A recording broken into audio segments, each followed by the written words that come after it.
우리나라 경상수지가 73개월 연속 흑자 행진을 이어가고 있습니다. 특히 이달 서비스 수지는 사드 갈등 해소로 중국인 관광객이 늘어나면서 적자 폭이 개선된 것으로 나타났습니다. 노회철 기자와 자세한 이야기 나눠보도록 하겠습니다.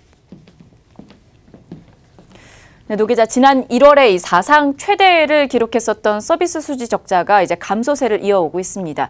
여기에 중국인 관광객의 영향이 좀 크다고요. 네, 그렇습니다. 네. 말씀하신 것처럼 서비스 수지 적자는 지난 1월 사상 최대인 44억 9천만 달러를 기록했습니다. 이번 달은 22억 5천만 달러로 지난 2월에 이어서 감소세를 이어왔습니다. 적자 규모로 따지면 지난해 5월 이후 가장 작습니다. 여기에는 한국을 찾는 중국인 관광객 6허가 늘어난 영향이 큽니다. 이와 관련해 한국은행 측의 설명을 들어보겠습니다.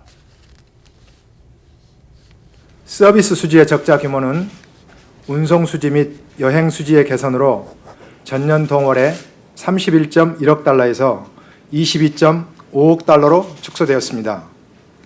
여행 수지의 경우 중국인 관광객이 13개월 만에 전년 동월 대비 증가로 전환됨에 따라 여행 수입이 증가하였습니다.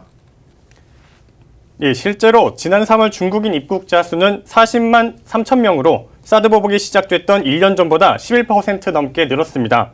중국인을 중심으로 전체 외국인 입국자가 136만 명을 넘기면서 13개월 만에 증가세로 전환했습니다. 이에 따라 여행 수지가 개선된 모습을 보이고 있습니다. 지난달 외국인 관광객은 우리나라에서 14억 달러를 쓴 것으로 나타났습니다. 지난해 같은 달보다 24% 넘게 늘어난 규모입니다.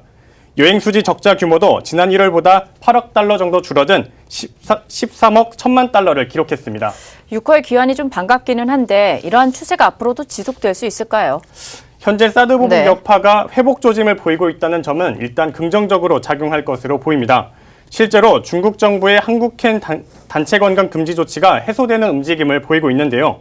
중국의 관광 분야 주무부처인 국가여유국은 어제 우한 지역에서도 한국행 단체 관광을 허용하기로 했습니다. 지난해 11월에는 베이징과 산동성 지역에서 단체 관광을 허용한 바 있습니다.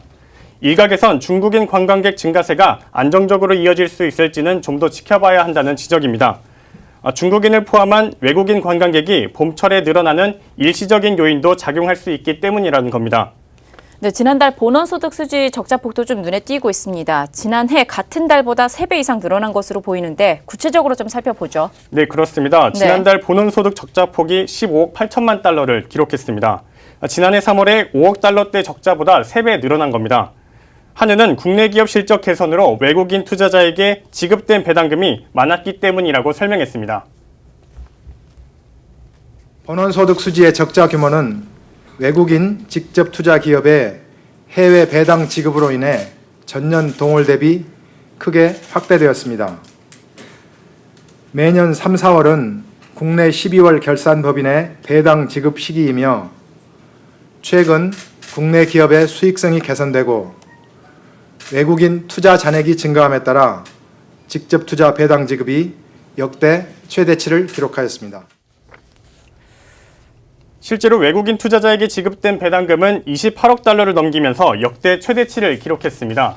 한편 오늘 한국은행은 외환 보유액 관련된 소식도 전했는데요. 4월 말 기준 외환 보유액은 역대 최고치인 3,984억 2천만 달러를 기록했습니다. 네, 계속해서 우리 경제에 좀 밝은 소식이 잇따르는 것 같습니다. 지금까지 노회철 기자였습니다.